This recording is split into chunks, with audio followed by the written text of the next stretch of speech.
அடியா இந்த இரு பாக்குறேன். ஹேய் ஓல்ட் லேடீஸ், இந்த பக்கம் எங்க சர்ச் இருக்குன்னு தெரியுமா உங்களுக்கு? எனக்கு கொஞ்சம் சொல்லுங்க ஓல்ட் லேடீஸ். என்னடி இவ கிறுக்கி மாதிரி பேசியிருக்கா? ஓடி போறாளாம். ஏன்டி இப்ப கிறுக்கு மாதிரி பேசுற? அவ இங்கோசுன்னு என்னமோ பேசுறாடி. நீ சொல்றதுக்கு அவளே தேவல ஓல்லேடி. நீ என்னமோ இங்கோசுங்கிற. வா எந்திரிச்சு போய் கேப்போம். ஐயோ எனக்கு மண்டை வெடிக்கிற மாதிரி இருக்குதே. இந்த ரெண்டு கேள்விங்களுக்கு காது கேட்காத போல இருக்குதே. நான் என்ன பண்றது? என்ன கொஞ்சம் சத்தமா கேட்டு பாப்போம். ஹே ஓல்ட் லேடீஸ், இந்த பக்கம் எங்க சர்ச் இருக்கு தெரியுமா உங்களுக்கு? சொல்லுங்க ப்ளீஸ். தர்மா என்னம்மா நீ சொல்ற? உங்களுக்கு ஒண்ணும் புரிய மாட்டேங்குது கொசு கொசுன்னு. ஒழுங்கா சொல்லு. எங்களுக்கெல்லாம் இந்த வாசலாம் தெரியாது. இந்த ஓல்ட் லேடீஸ்க்கு நான் என்ன சொல்றேன்னு கொஞ்சம் கூட புரிய மாட்டேங்குது. நான் என்ன பண்ணட்டும்?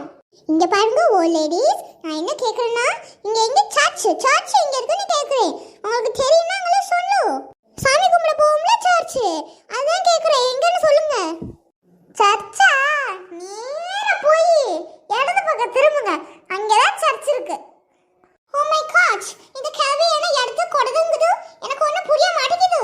யாரு இவ இடது பக்கம் திரும்ப சொன்னா இடது கொடதுங்கறா? ஏன்டி அவளுக்கு புரியாத மாதிரி இருக்கும்? இங்கிலீஷ்ல என்னமோ லெப்பு லைட் சொல்லுவாங்கல்ல, அதுல சொல்லி விடு. ஏமா நான் தமிழ்ல சொன்னா உங்களுக்கு புரியாதுன்னு நினைக்கிறேன். இங்க நேரா போய் லெப்பு பக்கம் போங்கம்மா, சர்ச் வந்துரும்.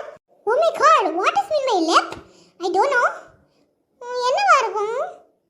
லெஃப்ட் தான் லெஃப்ட்ங்கதோ அந்த கிளவி. Okay thank you ladies, thank you. Welcome. அச்சச்சோ, நீ கிளவி என்ன சொன்னேன்னு தெரியலையே. இப்படி சிரிக்குதுங்க. ஓ மை காட், எனக்கு பயமா இருக்குதே. ஹலோ फ्रेंड्स, எல்லாரும் எப்படி இருக்கீங்க? நல்லா இருக்கீங்கன்னு நம்புறோம். எங்கள் சார்பாக உங்களுக்கு புத்தாண்டு நல்வாழ்த்துக்கள்.